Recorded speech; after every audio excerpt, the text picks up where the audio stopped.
Vamos a la palabra de Dios. Estamos entonces en Primera a los Corintios y estaremos abordando versículos del 11 al 18 de esta Primera a los Corintios 9. Y voy a invitarle a que abra su Biblia y siga en silencio. Daré lectura a esos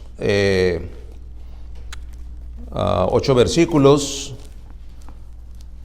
Primera a los Corintios 9, versículos del 11 al 18. Dice la palabra de Dios así en Primera a los Corintios 9, 11. Si en ustedes sembramos lo espiritual, ¿será demasiado que de ustedes cosechemos lo material? Si otros tienen este derecho sobre ustedes, ¿no lo tenemos aún más nosotros? Sin embargo, no hemos usado este derecho, sino que sufrimos todo para no causar estorbo al Evangelio de Cristo. ¿No saben que los que desempeñan los servicios sagrados comen la comida del templo? ¿Y los que regularmente sirven al altar, del altar reciben su parte? Así también ordenó el Señor que los que proclaman el Evangelio vivan del Evangelio. Pero yo de nada de esto me he aprovechado. Y no escribo esto para que así se haga conmigo, porque mejor me fuera morir que permitir que alguien me prive de esta gloria. Porque si predico el Evangelio no tengo nada de qué gloriarme, pues estoy bajo el deber de hacerlo. Pues ay de mí si no predico el Evangelio, porque si hago esto voluntariamente tengo recompensa.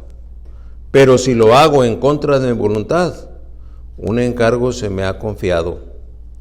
¿Cuál es entonces mi recompensa? Que al predicar el Evangelio pueda ofrecerlo gratuitamente, sin hacer pleno uso de mi derecho como predicador del Evangelio. Será el número 12, el versículo que le voy a invitar a que leamos todos a una sola voz. Así es que con la buena disposición que percibo de todos aquí, incluyendo al hermano que está sentado junto a su mami.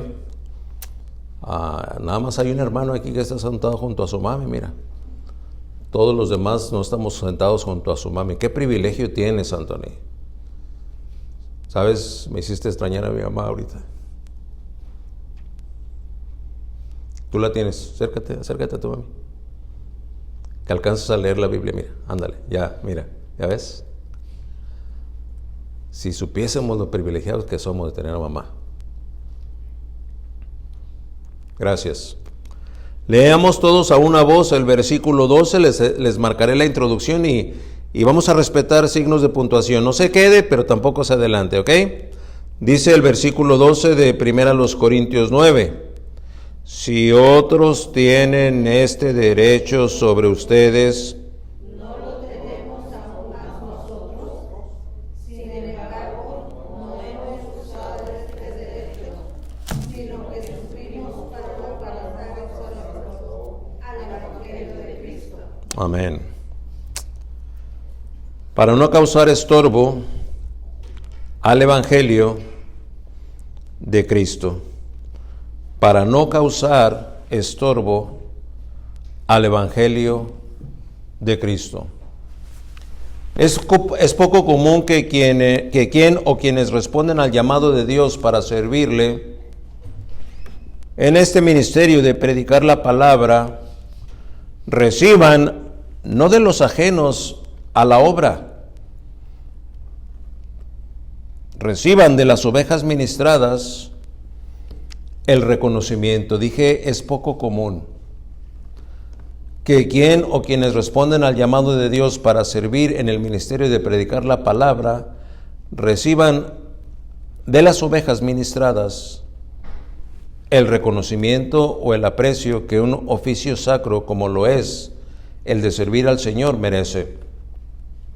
Vemos y sabemos por el testimonio bíblico que los hombres elegidos por Dios para servirle, nunca lo hicieron, lo hacen o lo harán, anticipando, buscando o esperando ser remunerados económicamente, honrados o reconocidos. Aún me puedo referir a aquellos que hoy en día son honrados, reconocidos y bien remunerados económicamente. Cuando empezaron en este ministerio no era la posición que tenían. Lo cierto es que la realidad que hay en las corrientes denominacionales hoy en día abren oportunidades para que aquel que fuera un buen siervo de Dios, con un genuino llamado a predicar la palabra, pudo haber sido atrapado por la vanidad. Y bueno, pensé mencionar nombres, pero no lo voy a hacer, con referencia a aquellos que empezaron bien y conforme avanzaron en su desarrollo y en su reconocimiento ministerial y denominacional, pues se corrompieron. Bueno, Dios me está... Yo creo que ustedes han oído a Rick Warren. Fue un siervo que ejerció el ministerio de la predicación como por unos 18 años antes de empezar a ganar reconocimiento. Y en algo así como en 2 años se corrompió su prédica. Y ahora ya no se sabe ni lo que predica el Señor. Se hizo de esos ejecutivos del ministerio. Y repito, ya hay un extravío que no se puede explicar. Tal vez le tomó 18 años ser instrumento de Dios para después autoinstrumentarse para su gloria, para su vana gloria. Celebro que cuando el Señor me concedió asistir a aquella conferencia en donde tuve oportunidad de entrevistarme con Paul Washer, fui movido por Dios a darle una ofrenda personal y en nombre de la iglesia. Se las junté las dos, las puse en un sobre, me acerqué, le saludé, platiqué brevemente con él y le dije: hermano Paul, acepte por favor esta ofrenda. Y entonces me dijo: no, hermano, no me hagas esto. Me saludó, me tomé una foto con él, le dije: pero ¿por qué no, pastor? Dice: no creas que soy un hombre piadoso. No lo soy. No lo soy. No pongas una tentación delante de mí.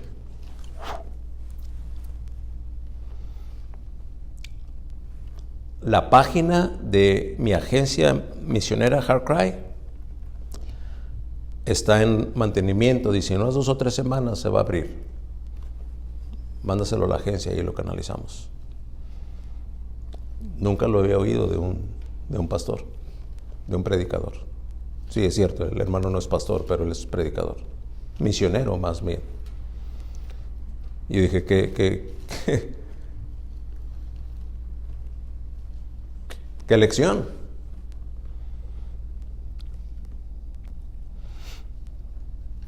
Por eso cabe la aclaración de que me estoy refiriendo a los que son verdaderamente llamados de Dios, por Dios y para Dios.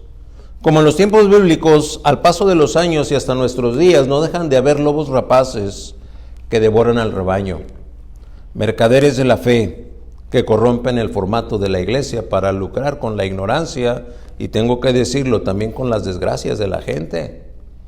Animadores y motivadores que adulan engañosamente a la gente pecadora para embelezar sus sentimientos y causar un bienestar tan superficial como falso. Gente en crisis existencial que busca desesperadamente este tipo de centros de corrupción denominacional con la expectativa de que ahí sus conciencias sean purgadas y los ahí reunidos se sientan apreciados entre sí.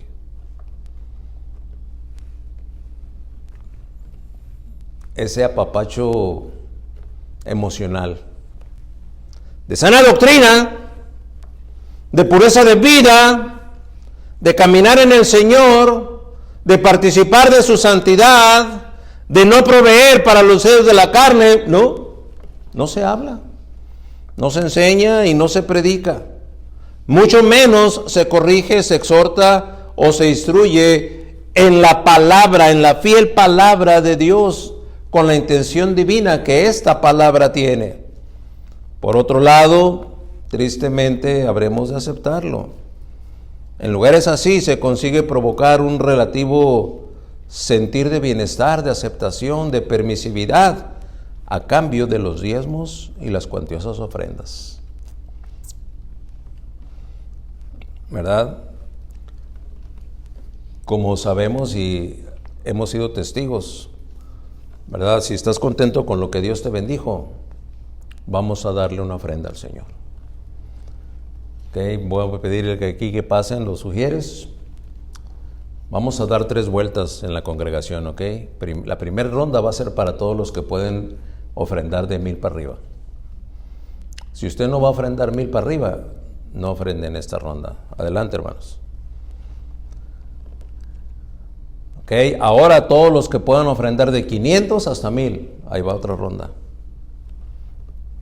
Y ahora todos los que puedan ofrendar, no dicen de a 5 o de a 10, dicen de 100 para arriba, hasta 500. ¿Están bendecidos por el Señor? A ver, gritan unos, gritan otros ahí, otros hasta. Y yo sé que hay algunos aquí que dicen, mi congregación era así, por eso celebro que el Señor me sacó. Pues le tengo noticias, esta congregación se va a hacer así también. Yo sé que es una broma de humor negro, pero la mundanalidad del que habla aquí me hizo soltarla, ¿no? Por eso es que no podemos culpar y mucho menos condenar a aquellos congregantes que probablemente por haber tenido una mala experiencia en otro tiempo, tal vez en otro lugar, aquellos puedan tener la inquietud, la duda, la zozobra, vacilación quise decir, o hasta desconfianza respecto a la administración de los bienes materiales de la iglesia, y son válidos, así como el sustento de su pastor o líderes de ella. Es de llamar la atención la paciencia y la mansedumbre que Pablo, que escribiendo a distancia esta carta, otra vez, como ya en otras ocasiones y con respecto a otros aspectos, se entera de que hay algunos hermanos que se asume que son maduros. Ahí, y están examinándolo. Digámoslo en términos más conocidos, estaban auditando la tesorería de la iglesia en Corinto. Pablo responde desde una genuina postura de humildad. Humildad. Acá no vamos a encontrar, falsa modestia ni sacrificio simulado de parte de Pablo. Pablo mantiene una línea de honradez, de honestidad y transparencia. El apóstol va a desplegar una renuncia voluntaria e intencional a cualquier bien material, anticipando providencialmente suspicacias materialistas perversas. De ahí es de donde el título del mensaje se extrae. Esta postura que Pablo adopta es como si lo pudiéramos oír a él externándolo. He renunciado yo a todo lo que tengo derecho. ¿Saben por qué, Corintios?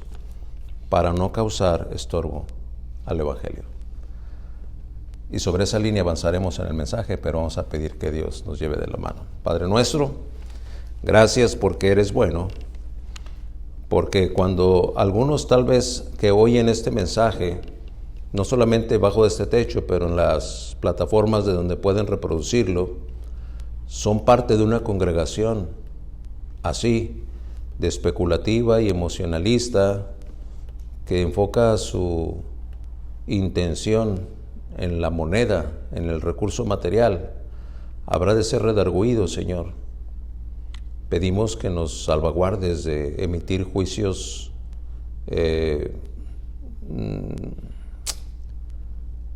malintencionados. que el mensaje lo recibamos directamente al centro de nuestro corazón con respecto a cada uno de nosotros, no con respecto al que está sentado junto a mí o al hermano o a la hermana de la iglesia que yo conozco, que se reúne y que hace esto, que hace aquello, o tal vez a lo que yo hacía antes, pero que ahora ya tú me libraste de eso, Señor, sino que me captures en la actualidad de este momento, en el tiempo y en el espacio en el que tú has dejado que esta revelación llegue a nuestro oído. Encomiendo pues esta prédica en tu nombre y para honra y gloria tuya, en el nombre del Señor Jesús. Amén.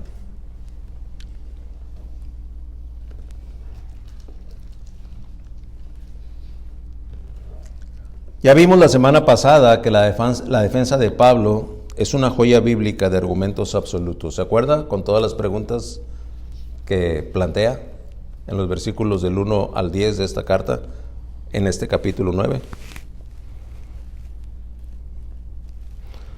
Aquellos maduros se habrían de quedar mudos y perplejos, si no es que hasta avergonzados por la osadía. Son las preguntas inspiradas por el Espíritu Santo al escritor sagrado, preguntas retóricas, es decir, aquellas cuyas respuestas son obvias, pero también preguntas abiertas. ¿Usted entiende cuál es la diferencia entre una pregunta abierta y una pregunta cerrada?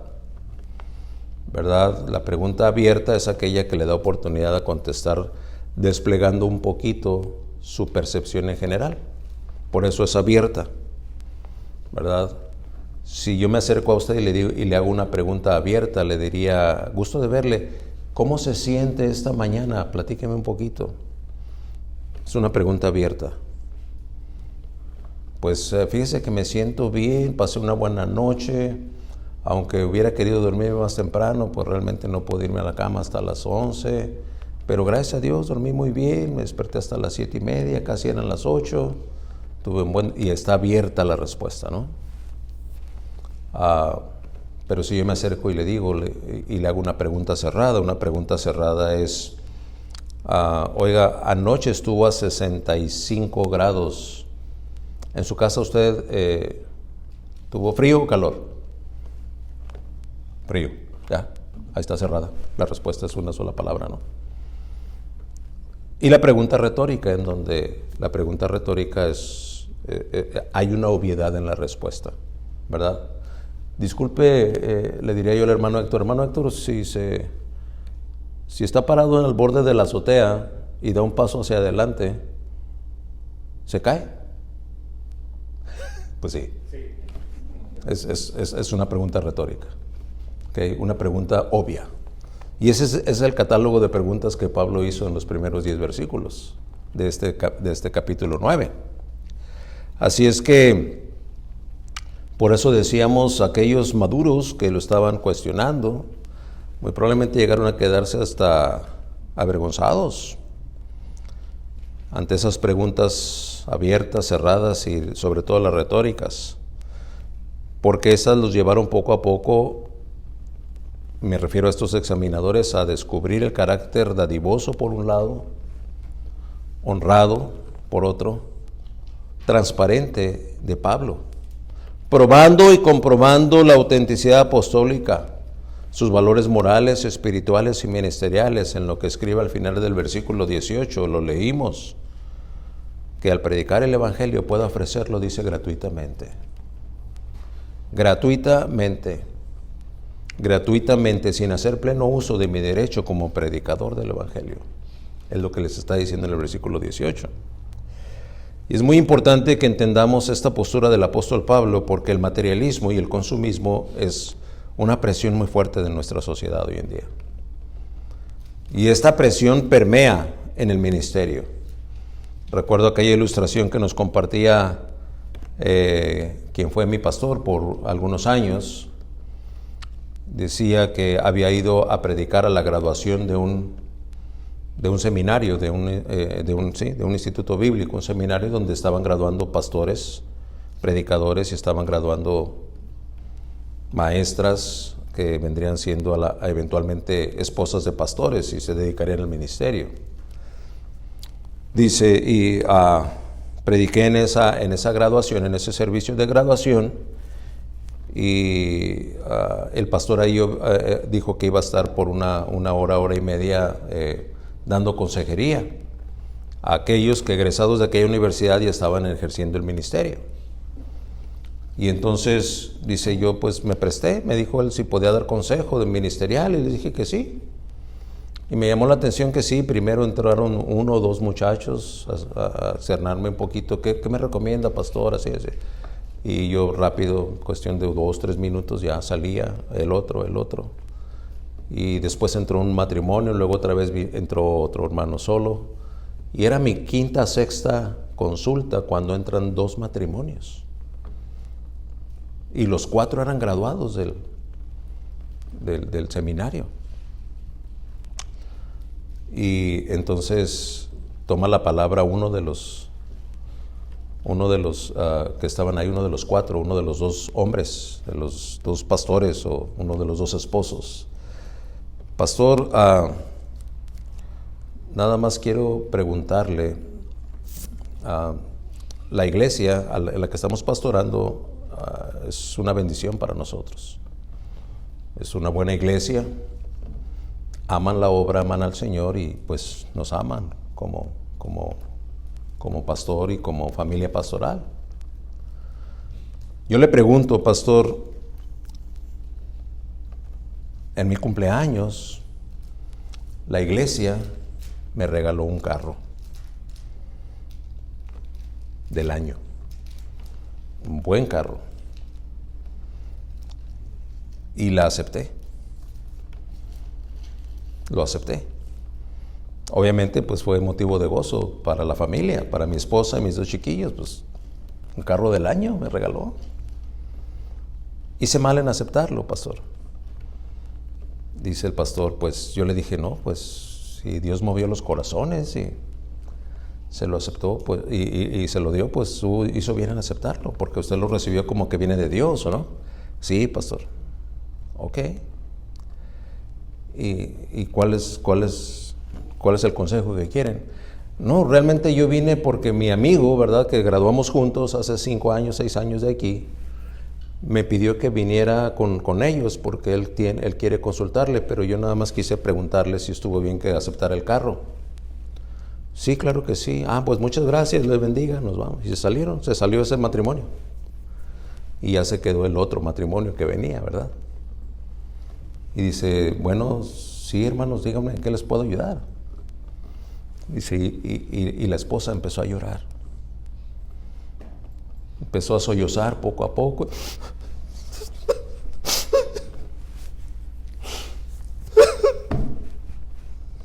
A nosotros Dios no nos ama, pastor. Por favor, tranquilícese. Y entonces, compungido, el esposo, el pastor, dice, sí, pastor, estoy batallando con esta situación. Porque mi esposa y la esposa del hermano que se acaba de ir también fueron compañeras de generación. Y mi esposa casi siempre fue más destacada académicamente. En sí, mi esposa graduó con honores, a comparación de la hermana que acaba de salir. Y yo quiero que me ayude, pastor. Sí, dígame cómo le puedo ayudar. Pues es que yo también cumplí años hace unos meses. Dice, y la iglesia en la que servimos es una preciosa obra. Buenos hermanos aman al Señor y me aman como siervo de Dios y a mi familia.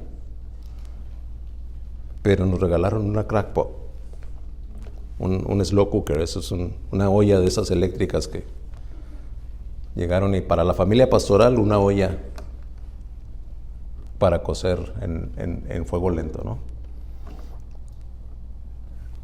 Y todo parecía estar bien hasta que mi esposa platicó con la esposa del hermano que se acaba de ir.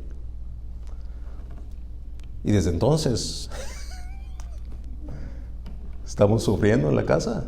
¿Cómo es posible que a nosotros nos hayan regalado una crackpot y a los hermanos que salieron regalaron un carro del año?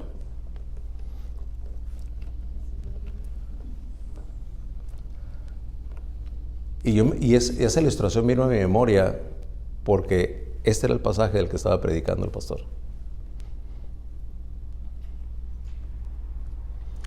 Es muy diferente cuando Dios mueve el corazón de algunos y entregan un regalo de esa magnitud, ¿no? Y todo parecía estar bien hasta que entró el parámetro de comparación. ¿Por qué a ellos un carro y a nosotros una olla? ¿En dónde está nuestro corazón? Gracias a Dios, no, el matrimonio no se destruyó y la hermana cambió de postura. Pero les digo, es importante considerar esto. ¿Por qué? Porque el materialismo y el consumismo es una corriente secular tan fuerte que a veces llega a afectar a congregaciones enteras. Y por alguna razón parece ser que el punto frágil de acceso de esa presión suele ser la mujer. Como que los hombres somos menos, pero no estamos exentos de. Y de ahí que tengamos que tomar en cuenta que el corazón de cada congregante que acaban conformando el corazón de cada iglesia tiene que ver mucho con qué tan genuino se es y qué tanto se ama a Dios. Y así es como entonces nosotros podemos, desde una postura más, voy a decir, desde una ubicación más correcta, considerar el corazón de Pablo, que a distancia escribe en el versículo 18, que al predicar el Evangelio pueda ofrecerlo gratuitamente, sin hacer pleno uso de mi derecho como predicador del Evangelio. ¿Cuál era el derecho? Bueno, pues vamos a avanzar en los puntos del mensaje. Para no causar estorbo al Evangelio. Punto número 1. Una renuncia a nuestro derecho. En el versículo 11, si está usted ahí en la Biblia, encontrará que después de la primera frase aparece una pregunta.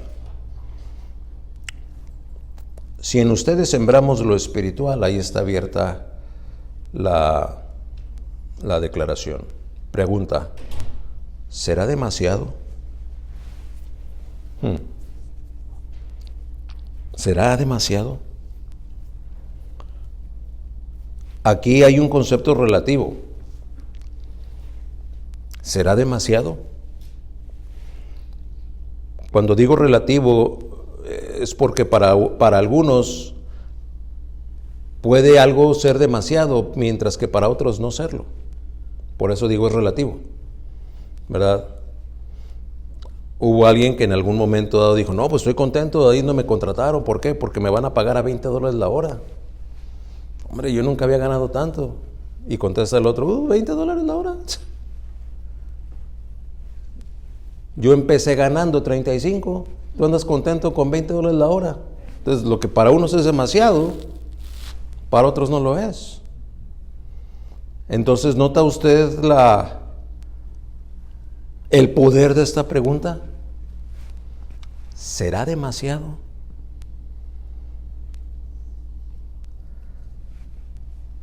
Si invertimos tiempo, si invertimos esfuerzo, dedicación, estudios, servicio, trabajo y la vida en alimentar a la grey, ¿será demasiado? ¿Será demasiado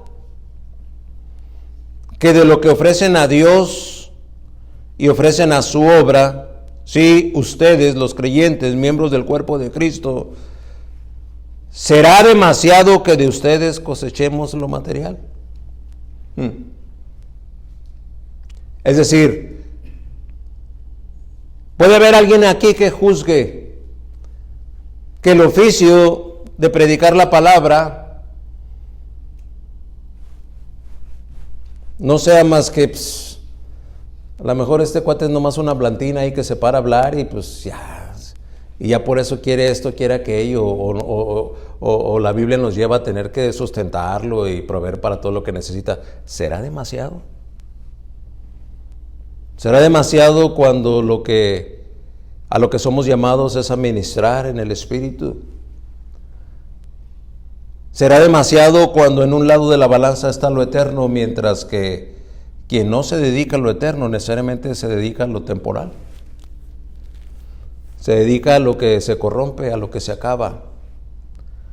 Personas que han servido en una empresa 40, 50 años, se retiran y todo lo que queda de ellos es un recuerdo que a los 3 meses se disipa.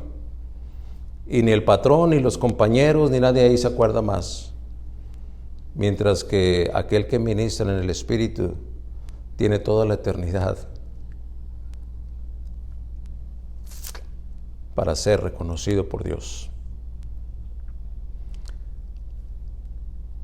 ¿Será demasiado?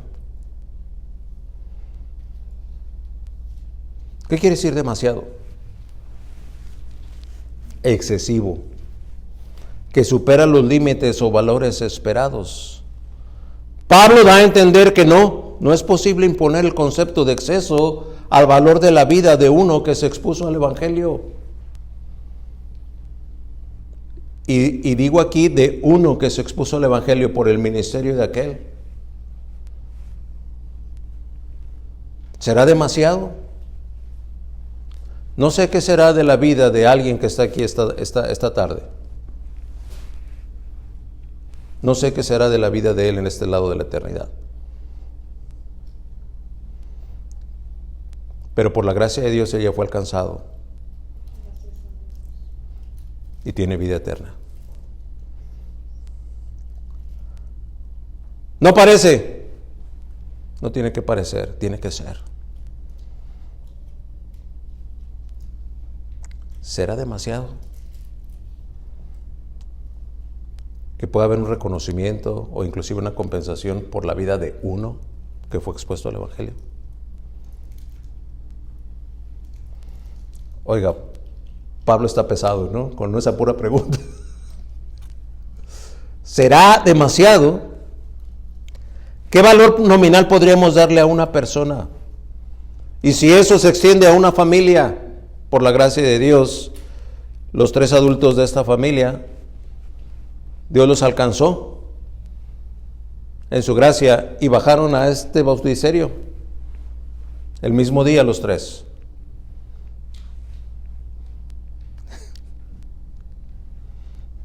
¿Será demasiado? ¿Y qué me dice de una iglesia? Cuando se trata de una persona sin Cristo, no podemos aceptar como demasiado. ¿Será demasiado? Por supuesto que no lo es. Así sea un breve reconocimiento o unas grandes fanfarrias por lo que se hizo, nunca será demasiado.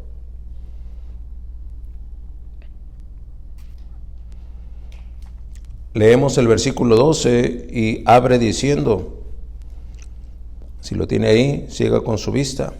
Si otros tienen este derecho sobre ustedes, ¿no lo tenemos aún más nosotros? El argumento que Pablo va a usar acá lo empieza siendo convencional en una sociedad de intercambio de bienes y servicios, porque dice, si hay otros, y sí, el comentario habla de probablemente otros predicadores del Evangelio, pero se amplía cuando habla de otros sin ser específico. Por eso digo, otros tienen, y va de lo convencional y después se va a ir ya a lo espiritual y más específico. Somos parte de una sociedad de intercambio de bienes y servicios, y al encuadrar esta referencia con lo ministerial y lo eterno ya no será necesario más consideración. No, dice, si otros tienen, ¿acaso no tiene derecho el del supermercado? Una vez que ha surtido su despensa de la semana o la quincena, ¿no tendrá derecho a cobrarle ahí en la caja de la salida? Le da la nota y le dice, ok, aquí está. Fácilmente se van 80, 120, 200 o hasta más. Y no hay nadie ahí murmurando contra el del supermercado, ¿no? Estos comerciantes le ponen aquí todos los letreros mexicanos, pero son unos árabes ahí voraces. Nadie dice eso. No, sale uno contento, ¿verdad? Agarró la oferta fulana, la oferta perengana, se gastó $300, pero no hay problema. Ya está imaginándose, ¿verdad?, qué va a preparar, Porque es lo justo. Si otros tienen, ¿acaso no va usted al médico con la salud quebrantada y pide su cita y le consulta, le examina, le prescribe medicamentos, aquellos indicados para que recupere su salud? ¿Acaso no tiene derecho a que le pague sus honorarios? A veces nada más el copago, pero todavía hay copagos que 30, 50, 90 dólares, y es el copago. Desde 250 para arriba si es una urgencia. ¡Ay! Si no cuenta con seguros de gastos médicos, agárrese. Consultas que empiezan en los 300, 400 o hasta $1,000. Recientemente recibí un cobro, ¿verdad? De una consulta externa, fíjese. Nada más fui al doctor. Dije, no sintiendo así. Me hizo unas preguntas, ni me recetó nada, pero me dijo, bueno, miren, pues si dice que de repente anduvo aquí, como que le posaba aquí, vamos a poner un monitor para ver cómo anda su corazón. Lo va a traer 2 semanas, me trae el monitor, ya vamos a ver si hay alguna irregularidad cardíaca, como por la edad, pues vale la pena checarse. Está bien. Pero nunca me dijo cuánto me iba a costar eso, ¿verdad? Ya me llega el recibo. $2,944. ¿Cómo? Oh, pero no se preocupe, el seguro le cobre $2,200. Ya nada más debo y tengo que pagar, y ya más vale que lo pague porque creo que se vence la semana que entra. $744. Pues, ¿qué le hicieron, predicador? Nada más me hicieron eso. Yo puedo llamar y preguntar, oiga, esto no es justo, pues si nada más traía ahí un aparatejo. Sí, pero no sabe la ventaja que tiene, la tiene 24 horas, cuando lo recibimos, y me explican todo lo que hay detrás de él, y pues digo, pues sí, ni hablar, ahí está.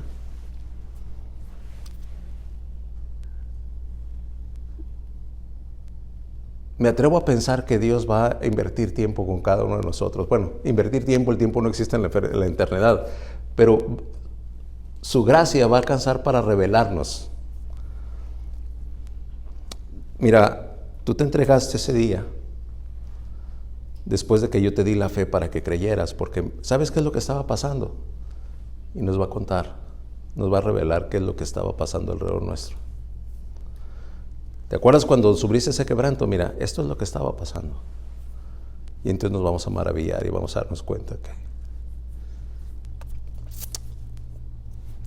¿será demasiado? No hay forma. No hay forma. A diferencia del derecho que tiene quien desempeña un oficio, una profesión o un intercambio comercial de bienes o servicios, ¿qué me dice respecto de lo sacrosanto, honroso y selecto llamado de servir al Rey de Reyes y Señor de Señores? Conocedor de sus derechos civiles, bíblicos y legales, Pablo dice, sin embargo, no hemos usado este derecho. ¿Y qué es lo que has hecho, Pablo? Simplemente renunciar y ya, bueno, yo no voy a aceptar que me paguen, yo no voy a aceptar un salario ni tampoco un apoyo económico, no, yo voy a renunciar a eso, no, dice, sigue escribiendo y encontramos que de él como apóstol y sus consiervos, dice la letra, además de renunciar a su derecho, escribe, sino que sufrimos todo.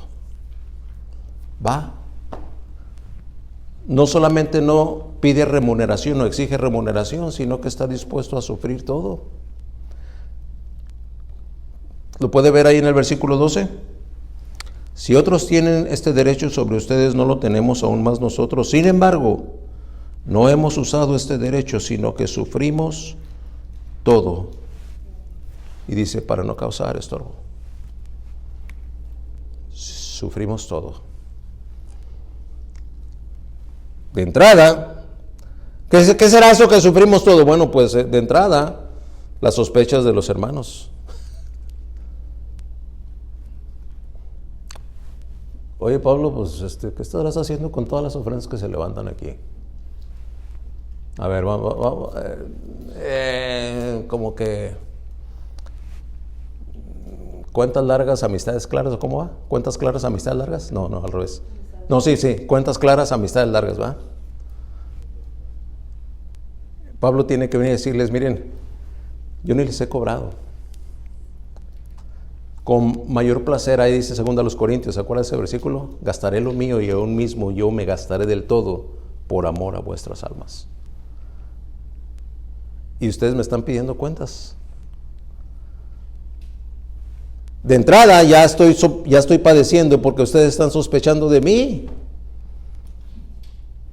Por eso estoy sufriendo todo. ¿Qué más estaba sufriendo el apóstol?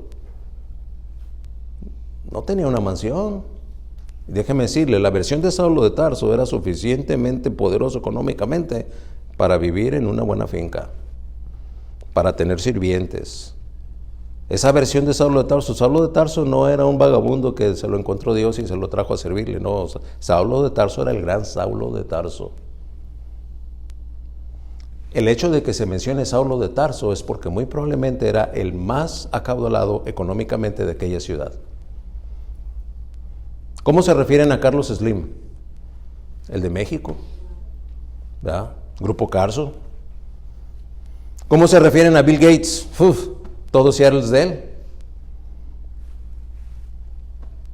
Este era Saulo de Tarso.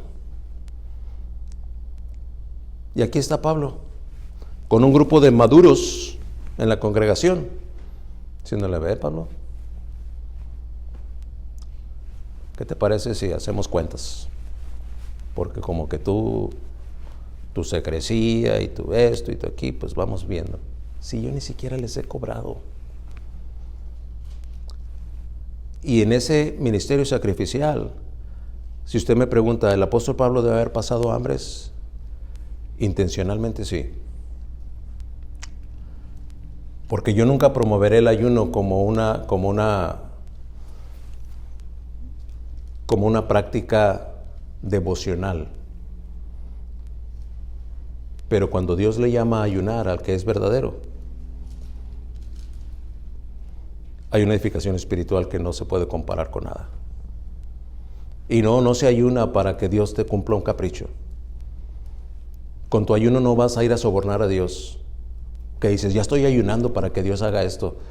No seas neófito, no seas ignorante. No es la forma ni el motivo por el cual se ayuna. Oiga, pero allá Nehemías y allá desde el ayuno de... Sí, gloria al Señor.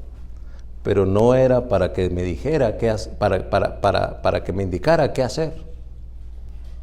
Era para rendirme a Él y someterme a su voluntad. Pablo muchas de las veces intencionalmente pasó hambre y otras veces sin tener la intención. ¿Sabe dónde está Pablo cuando escribe a los Corintios?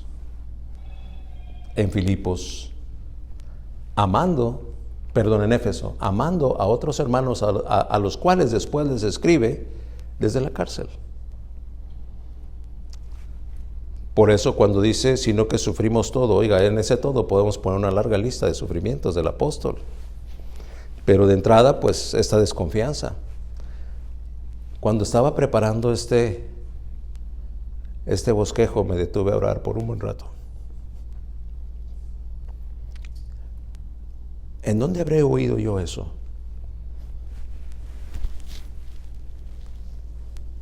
¿Quiénes pudieron en un momento dado ser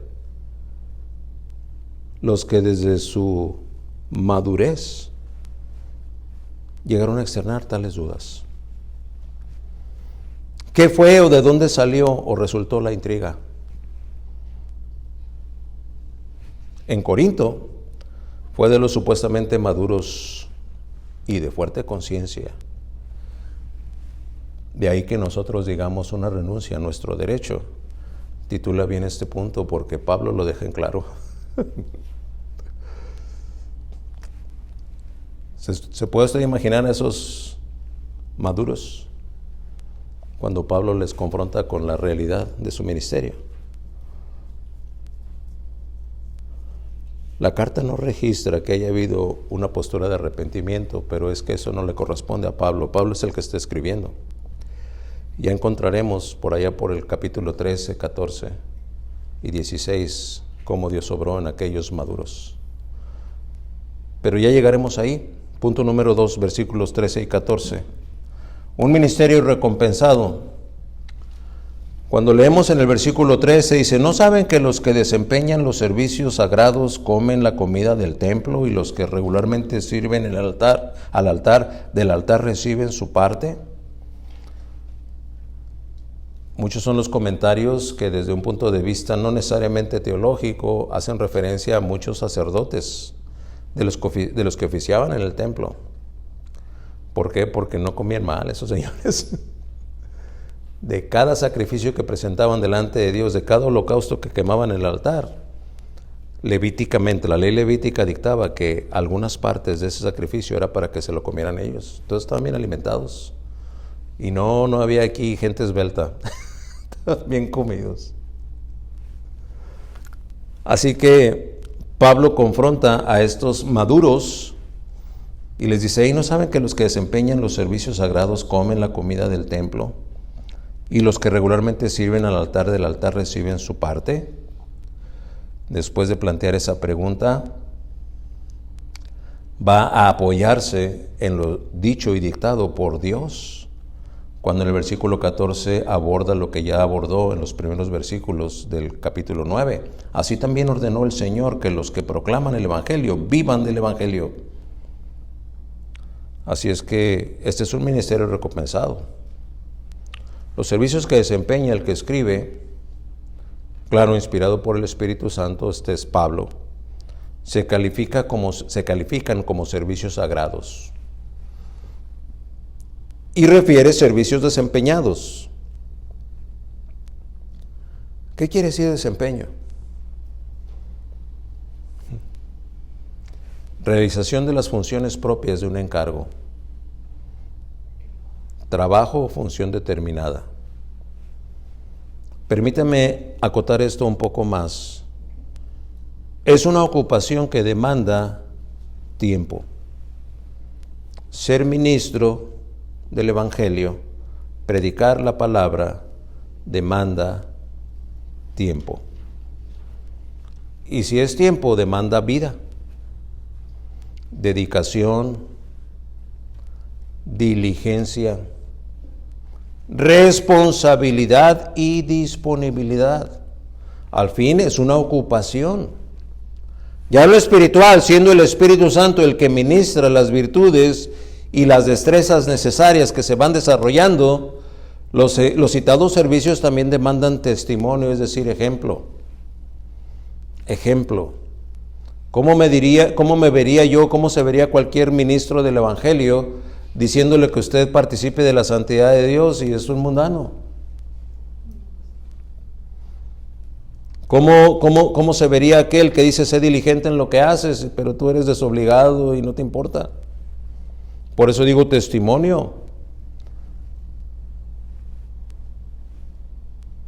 Los servicios sagrados demandan oración, una fuerte experiencia devocional en oración, en tiempo con Dios.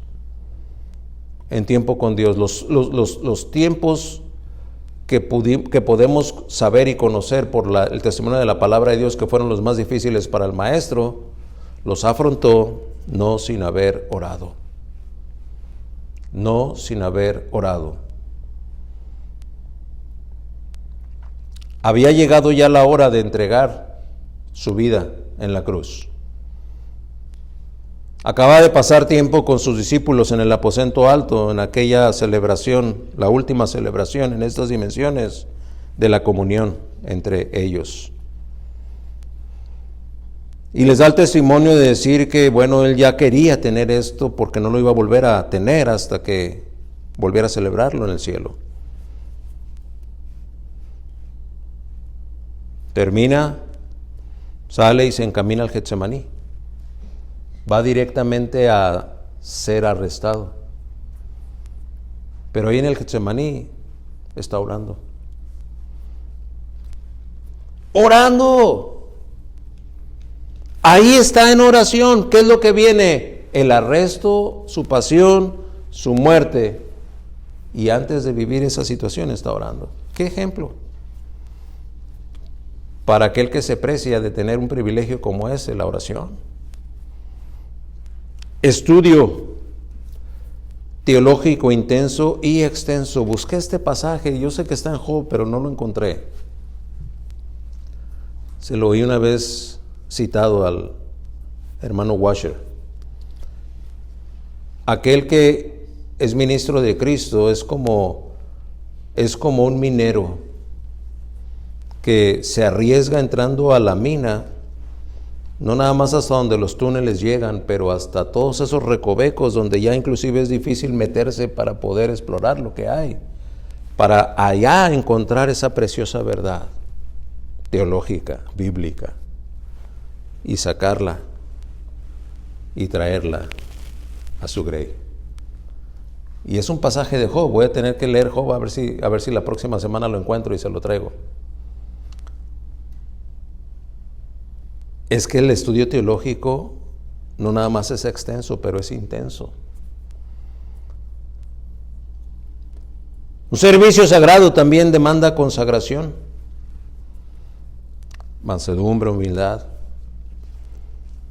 Es que no es fácil que a uno como siervo de Dios, no, déjeme corregir, no es fácil para que a uno como hombre se le pueda parar un congregante enfrente y con el dedo en la nariz le acuse de falsedades y usted tenga que ser manso.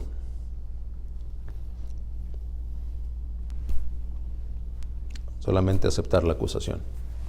Sabe que es falsa, pero sabe que si usted se defiende, la conciencia de aquel va a tener una justificación. Tiene que ser manso, humilde.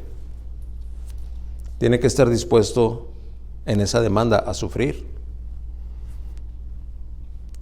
Los servicios sagrados demandan una pureza de vida, demandan un temor de obediencia a Dios y de sumisión a Dios. Y lo dije claro, siendo el Espíritu Santo el que ministra las virtudes y las destrezas necesarias, todavía siguen siendo demandadas de aquel que se dedica a los servicios sagrados. Si las ocupaciones seculares o terrenales devengan o derivan en obtener algún derecho, traducido a lo que serían satisfactores en general, ¿por qué trabaja usted? ¿Es para vivir bien? ¿Presta sus servicios en tal o cual oficio, tal o cual profesión? ¿Es comerciante tal vez? Pues para vivir bien, estar cómodo, poderse comprar lo que se le antoja, cubrir sus necesidades esenciales, cubrir sus necesidades a veces de gustos y de preferencias. Pablo acá va a enlistar los esenciales en dos facetas. Seguimos leyendo lo que dice el versículo 3. El 14. Dije 13, es el 14. Así también ordenó el Señor que los que proclaman el Evangelio vivan del Evangelio. Y dice así también. Es que refiere a aquellos que sirven al Señor en el templo, comen, en el versículo 13 lo leímos, y 2, reciben su parte. ¿Lo vio? No sabe que los que desempeñan los servicios sagrados, dice ahí, comen. Y sigue diciendo, estoy en el 13, la comida del templo, y los que regularmente sirven al altar del altar, dice, ¿reciben qué? Su parte. Ese reciben su parte, ese comen y ese reciben su parte. Dios aclara en lo que inspira a Pablo a escribir, el así también del versículo 14. Así también, así es comparativo y también es inclusivo. No más, no menos, en cuanto a cantidad y en cuanto a calidad. Yo tengo una hermana que es catedrática en la Universidad de Guadalajara. Es de la familia, es la que tiene más escuela, más academia. Es licenciada y es maestra y es doctora. Y da clases en la universidad a alumnos de la universidad que están por una licenciatura y a licenciados que están por una maestría. Y hasta donde entiendo también ya inclusive como doctorante da clases a quienes están para ser para llegar a ser doctores.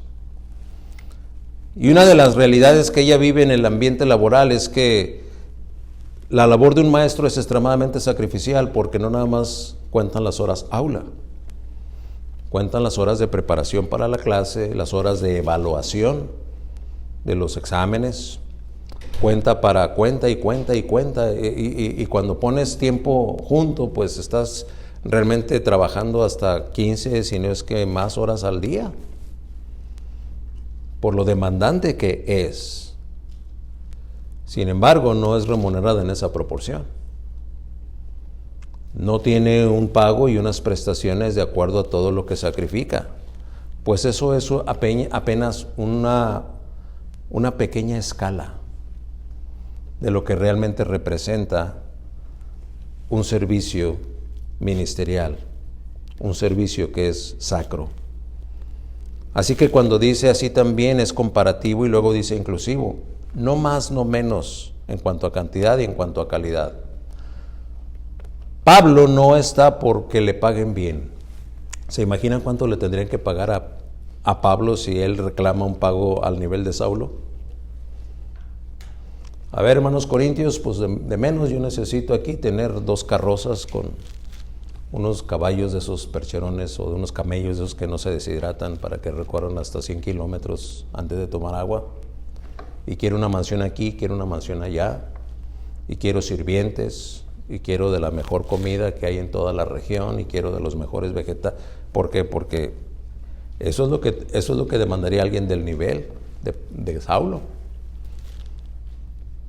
Por eso dice así también, por eso digo, así es comparativo y también es inclusivo. En alguna ocasión tuve que abordar ese tema con la iglesia. Y les decía, mire, yo no sirvo al Señor de tiempo completo en el ministerio que Él me tiene, aunque sí soy un cristiano de 24 horas. Pero el trabajo ministerial, discretamente, me toma de entre 25 y 30 horas a la semana. Discretamente. A veces más, pero vamos a dejarlo ahí. Entonces, si yo saco el promedio de lo que gana aquí la congregación, entre los que ganan bien y los que ganan regularmente, porque no creo que haya nadie aquí que gane mal, y me voy a ese promedio, hasta podría servir al Señor de tiempo completo, creo yo.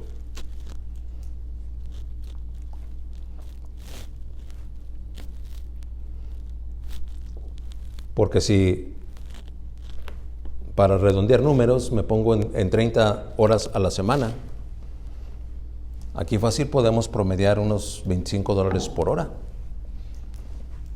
No me iría mal. No me iría mal. Y como soy siervo aquí, pues le pediría un carro y le pediría la gasolina al carro. Y como al pastor de Carlton Oaks, ¿verdad?, le pediría un apoyo de renta.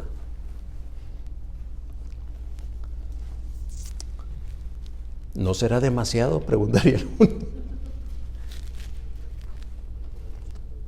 Inmediatamente la lógica nos empuja a decir, bueno, hermano, pues es que si toma cuenta los números de miembros que somos, bla, bla, bla, no se meta a hacer aritmética terrenal.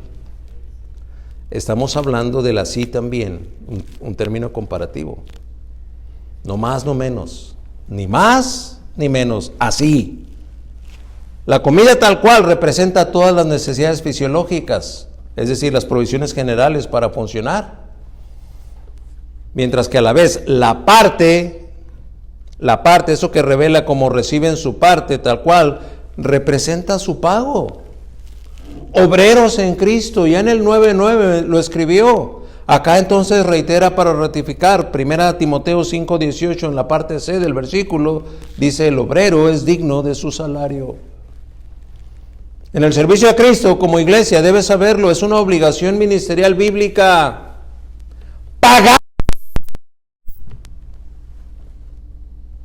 a Él o a los siervos que sirven ministrando al cuerpo de Cristo. En sí tendría que ser en esta sociedad de los mejores pagados, si no es que el mejor pagado. ¿Pero qué quiere decir pagar? La raíz de la palabra en su etimología es apaciguar su necesidad. Apaciguar. Ay, es que, ¿sabe qué, hermano? Necesito lo que necesite. Aquí está, mire. Vamos a apaciguar esa necesidad. Ah, bueno, pues voy y me lo compro. Oiga, ¿sabe qué? También me gustaría tener... Ah, no hay problema. Aquí apaciguamos. Estoy pagando. No lo habíamos entendido así, ¿verdad? Estos versículos 13 y 14 nos definen entonces un ministerio recompensado. Es que sabe que Dios es fiel. Dios no se queda con nada. Dios no se queda con nada. Dios no le debe nada a nadie. Usted ha oído ese pasaje que si a alguien le da a usted un vaso de agua, ¿qué dice la palabra de Dios? Dios se encarga de recompensarle. ¿Qué si usted predica el evangelio? ¿Qué si usted ora y se acerca al hermano cuando está enfermo? Si va y le lleva a los que estuvieron enfermos de COVID, ¿verdad? Ahí está su provisión, hermano. ¿Cree que Dios no va a recompensarle? Por supuesto que sí. Es un ministerio recompensado.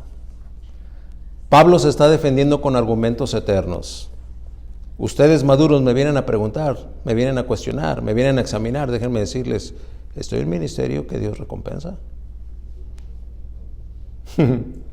Para no causar estorbo al evangelio. Punto número 3, versículos 15 y 16. Seguimos leyendo en lo que dice el versículo 5. Pero yo nada de esto me he aprovechado, y no escribo esto para que así se haga conmigo. Note usted la humildad del apóstol. Les estoy enseñando estos Corintios. Yo estoy acá en Éfeso, pero déjenme escribírselos. Pues acá en Éfeso no me hace falta nada. Entonces esto que les voy a escribir no lo estoy diciendo por interés personal, pero ustedes deben saber en el contexto bíblico, institucionalmente, como cuerpo de Cristo, deben considerarlo no porque me beneficien a mí, sino porque es algo que ustedes deben saber.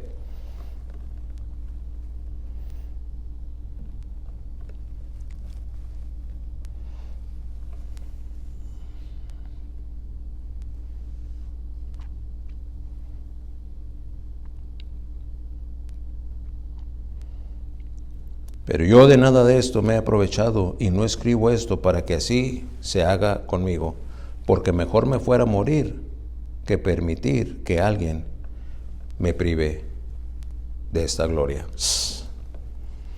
Ejercer el ministerio o morir. El punto número 3. Notemos el peso específico que Pablo pone en su defensa. Va a poner en esa línea apologética, es decir, de defensa, su vida. Abre el versículo 15 en la parte primaria del versículo con el pero yo, una conjunción adversativa. Pero. Ese enlace que une dos o más significados que se contraponen o restringen o limitan. Yo, autoidentificándome en primera persona, de nada de esto me he aprovechado, no he tomado ventaja, teniendo el derecho. No nada más he renunciado al derecho, mucho menos me he aprovechado de él. ¿A qué se refiere con el indicativo de esto? Cuando dice me he aprovechado de esto, al derecho y a la razón que le asisten para recibir una justa y legal compensación por sus servicios. Exige que le paguen, pues. A renglón seguido afirma su convicción apostólica vitalicia porque dice de por vida.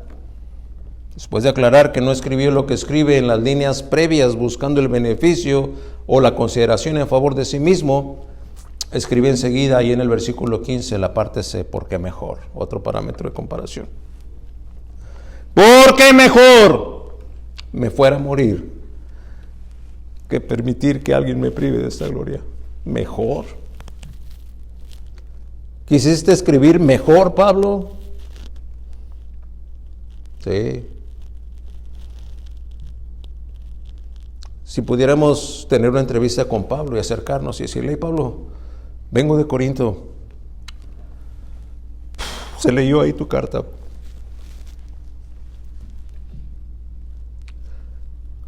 Yo soy uno de esos maduros que te está queriendo examinar. Pero estoy leyendo que estás dispuesto a poner tu vida. ¿A qué te refieres cuando en uno de los renglones de tu carta dijiste, porque mejor me fuera a morir que permitir que alguien me prive de esta gloria?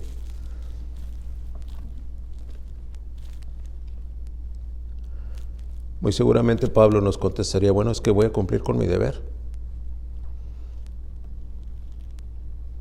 Predicar el Evangelio. En el versículo 16 dice, porque si predico el Evangelio, no tengo nada de qué gloriarme, pues estoy bajo el deber de hacerlo. Pues ay de mí si no predico el Evangelio.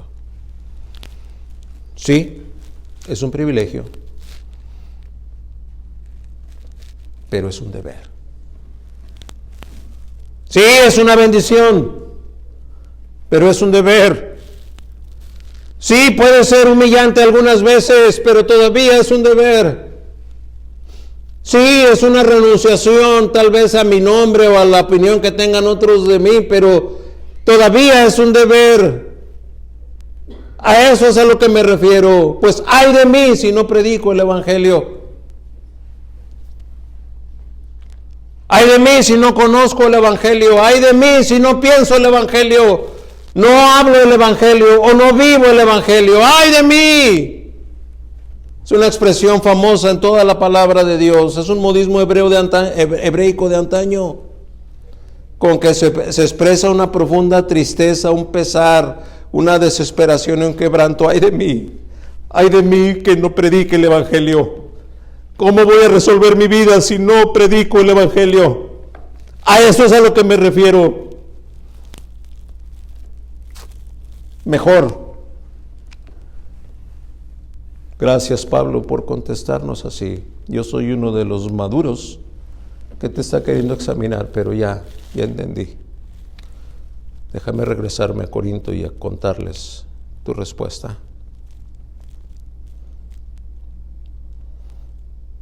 ¿Que por qué cuestionan lo que me pagan o lo que no me pagan? ¿Habrá de condicionarme para servir o para predicar o no?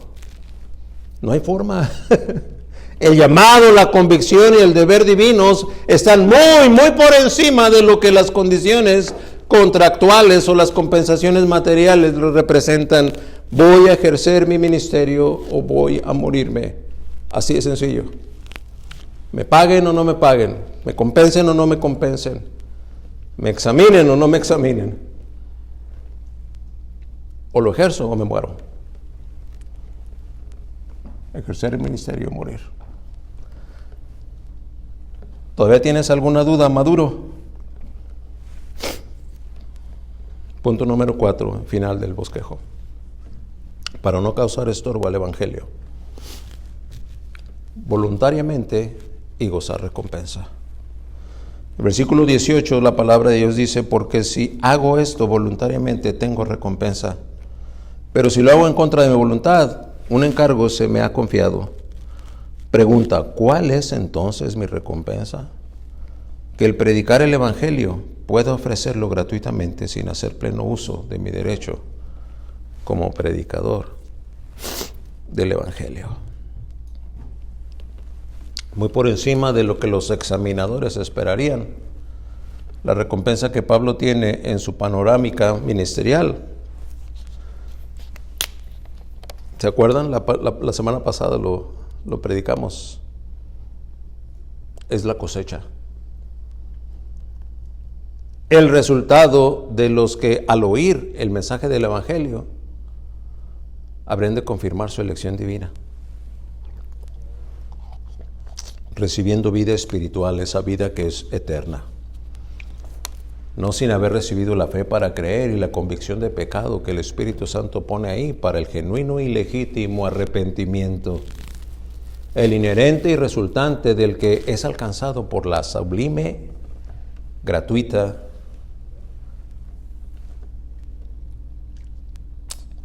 y absoluta gracia de Dios. ¿Qué mejor y más excelente recompensa? Ya cuando llegamos al versículo 18, escribe el apóstol gratuitamente. Gratuitamente. Tal vez no haya alguien en todos los personajes de la Biblia que entienda mejor el precepto enseñado por el Maestro. Allá en Mateo 10, versículo 8, en la última parte del versículo, donde el rabí, el maestro, le dice a los que le escuchan: ¿de gracia recibieron? Den de gracia. Gratuitamente.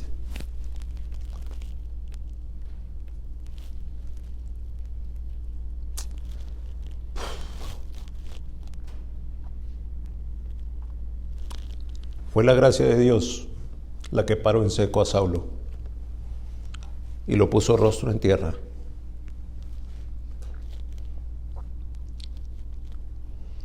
Para que la gracia irresistible de Dios lo llevara a decir: ¿qué quieres que yo haga? Gracias. ¿Se atreverá Pablo a cobrar? ¿Condicionará su ministerio a que le paguen lo que cree que necesita? ¿O es una fuerte llamada de atención para los maduros de aquella iglesia? Esta postura de gratuidad va de la mano de la gratuita gracia. Siempre le corresponde al que sirve, nunca al que es servido, o beneficiado, o depositario de aquel servicio. ¿Por qué? Porque después tomamos una postura, voy a decir,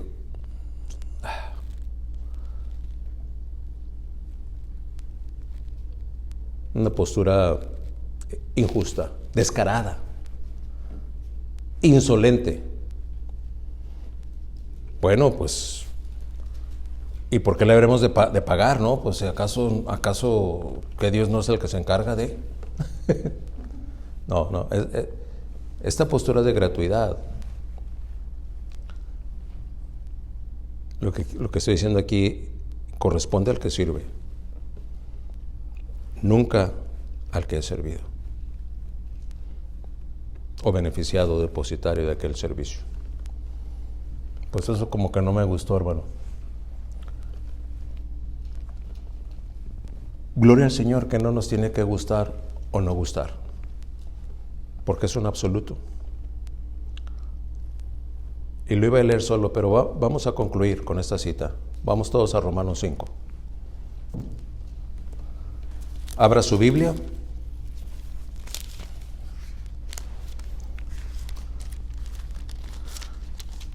Y vamos a ver qué Dios revela en estos dos versículos. Versículo 1 y 2.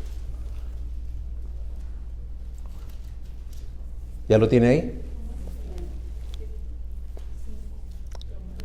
Romanos 5, sí, Romanos 5, versículo 1 y 2. Déjeme leerlo y ahorita lo leemos todos juntos.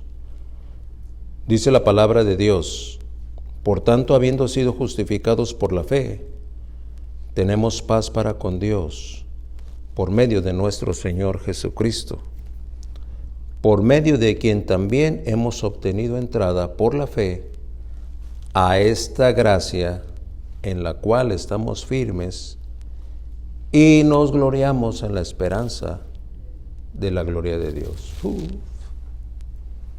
Ahora sí vamos a leerlos todos a una voz.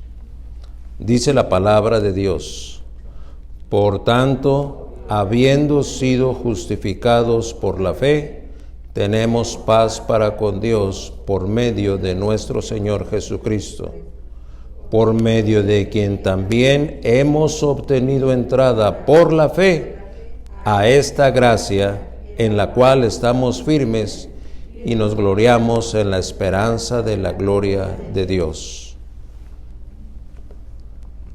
Si entendimos el mensaje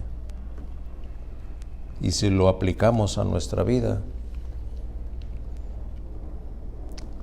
dejaremos de causar estorbo al Evangelio.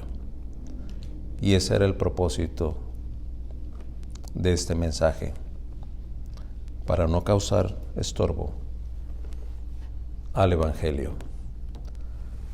Y si lo hiciésemos así, estaremos haciendo bien.